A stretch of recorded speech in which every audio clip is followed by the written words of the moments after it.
K97 Studios here with Scott Dibble of the band Watertown. Welcome to Kamloops, Scott. Oh, it's great to be here. Yeah. I was going to ask you, is Watertown an actual band, or is it just sort of a name of a project? Well, it is a band. There are a lot of different players in the band, and they're not always the same. And I might go out and play live with these guys, and then you know, they'll change around and stuff. But it's sort of one of those. I'm one of those people who's in between, kind of like Mark Knopfler and Dire Straits. Although he is just Dire Straits, yeah. You know that it's sort of the music is through his vision, you know. So it's that way, and you know, I do some solo shows as well. But if I'd gotten rid of the Watertown part, or not represented the band when you know, representing the music, I think I would be. It just wouldn't represent the music correctly. The teamwork and the players between myself and all the players and co-writers and stuff like that is, I think, very important to the music. Oh yeah. Well, who were some of the players in your latest album? Probably have to start with Colin Linden. He has a solo career of his own. He's just been out playing with Bruce Coburn. Yeah, I saw him here in Austin City Limits a while ago. Yeah. That's pretty neat. Was that? Oh, you saw that on TV? Yeah. Yeah. Yeah, so he and I sort of put this record together and did a lot of writing together, and he played in the studio, and probably will be doing some touring with me as well this summer. So he was a great guy to work with. And how about Bobby Wiseman? Was he really involved too? Yeah, well, he was not fully involved. We wrote a couple of songs together. One of them made the record. Bob was going to play on the record, but he was on tour with Blue Rodeo at that time, so he didn't end up playing. But he and I get together, you know, every couple of months and write a song or something. You know? Yeah, well, he was pretty important to the start of your signing with Warner Records and stuff too. He helped out, yeah. He took my tape to John Caton, who used to be Blue Rodeo's manager and also was my manager, but he got the ball rolling that way. And then the tape ended up going to WIA and a few other companies as well, and things started to happen. Oh yeah, for sure. Where'd the name for your new album, One Phoebe Street, come from? One Phoebe Street is an old warehouse in Toronto where I write songs and rehearse and do stuff like that. So it's I got the place a couple of months before we started recording the record, and it just became a really important place for me. It's kind of like it's like a tree fort or something, you know. It's a place where I can go and hide and work on music, and it's right downtown in Toronto, so I can, you know, if I get bored or something, I can go out for a walk and you know, catch a band or something like that. So it just took on a real importance for me musically. I think that had I not had that place, a lot of these songs wouldn't have come together the way they have. Yeah. You know? Always writing for you. Can you just write it off a napkin in a bar or something? Well, you have to sit down and actually do it. Yeah, I think that most of the songs come that way. You know, they come out of you know, you get an idea walking down the street and you struggle to get your pencil out and write it down. But I find that, you know, that's sort of, I call that kind of the research stage of the song. You know, you find ideas and, you know, lines, and you start writing things down. But I find that I need a place to go and work then afterward and pull those parts together and bring the lyrics together with the music and all of those things. Yeah, for sure. Well, some of the songs in the album I want to get into, like, there's one you did called Lady Stars and Stripes. What was that all about? Sure. Well, it's a story about a musician that I knew named Carl Mathers, and he used to play with Ronnie Hawkins. He played fiddle and slide guitar, and is from Ottawa. And he passed away a few years ago, and the song is about that story.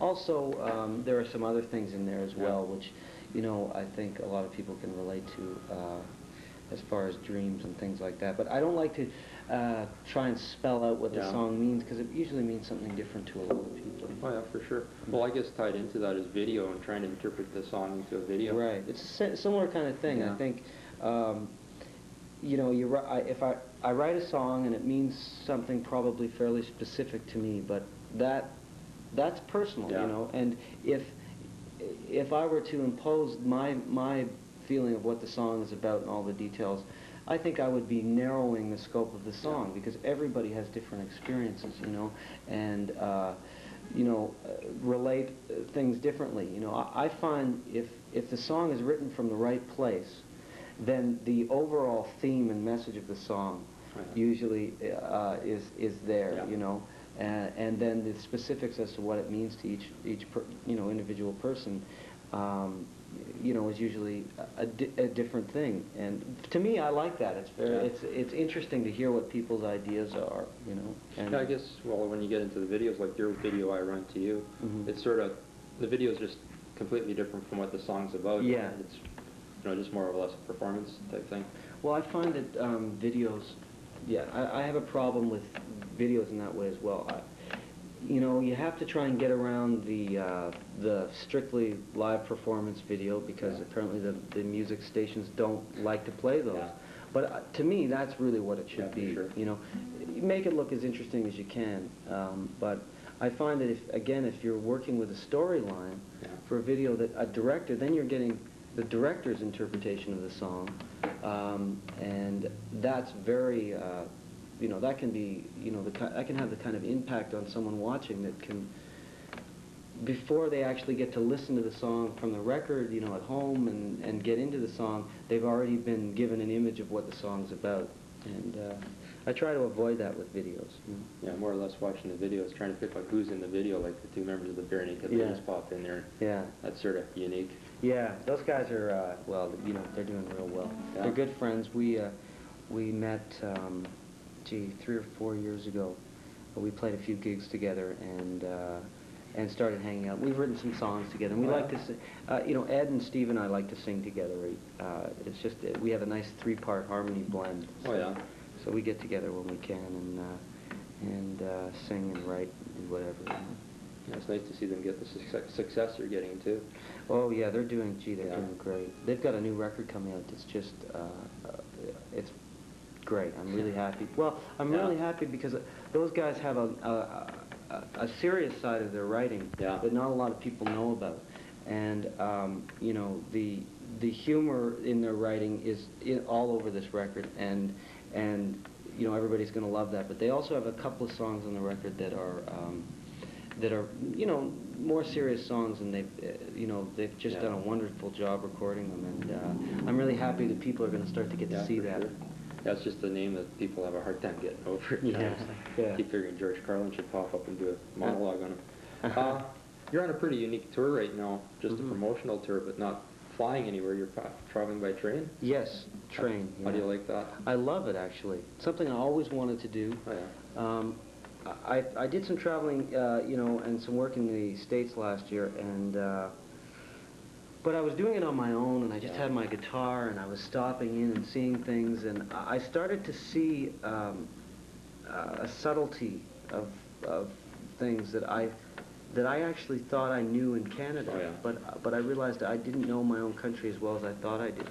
So I decided back then that I'd need to do a trip, you know, across the country, where I'd be able to meet a lot of people, and you know, the train is great because I'm able to do the promotional thing as well. But when I'm riding the train, I've got, you know, anywhere between 18 and 5 hours or whatever hours I'm traveling, and in that time I get to meet a lot of people from the areas, you know. So it's been great, you know, and a lot of good ideas are coming. Yeah, a lot of good song ideas, I guess. Yeah. You know, and that's really what I try to do now is balance the music business with the creative side of music. I think that's a hard thing to do. I think a lot of artists can get caught up, you know, in the business side of things and then find themselves short for the next record, you know. And so I'm happy this tour is working as a good balance. You know? Your trip down the Mississippi in 1991, I guess, was sort of the same idea? Yeah, and that's where this, you know, that's where I really realized that I needed to get across the country in this way, you know. Yeah, for sure. So what's in the future for Scott Dibble in Watertown? What's after the tour?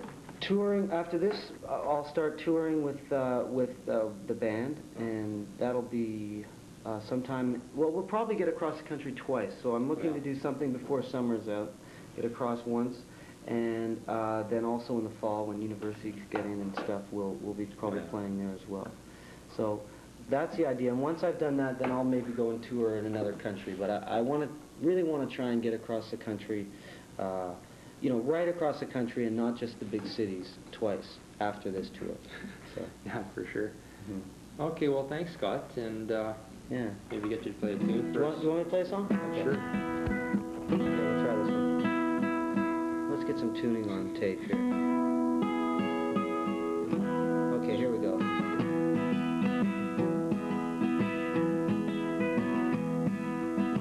We go together like tar and feathers, oh yeah.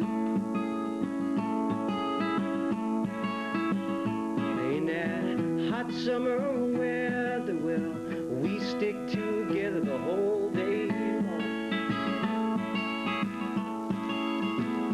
And we could fight our way to the end of the subway line.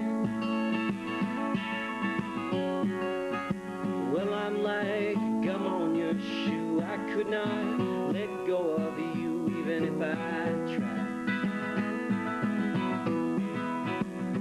And I guess that's what love is for. There's a crack in that old front door. I'm always crawling back for more. And I guess that's what love is for. Well, your mama, she don't like me much. She don't think that I have much finesse. And your brother, he just glares at me like a broken branch on a family tree. Oh, yeah. But they don't see what you have always known.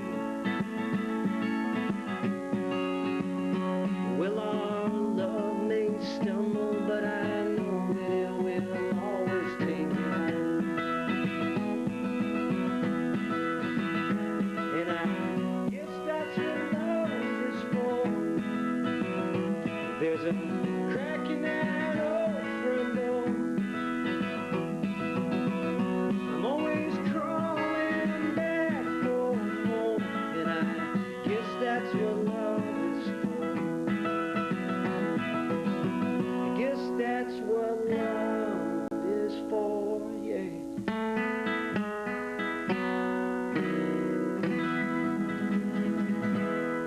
Right on. Great. Live. Yeah, live. Thanks, Scott. This is great. My pleasure. Good luck in the rest of your tour and Great. your album. We'll see you next time. Okay, and I'd like to thank K97 for letting us use their boardroom for this wonderful interview. Hopefully they sponsor my show now. Hopefully And- they'll play my record. Yeah, and I'll catch you after the video.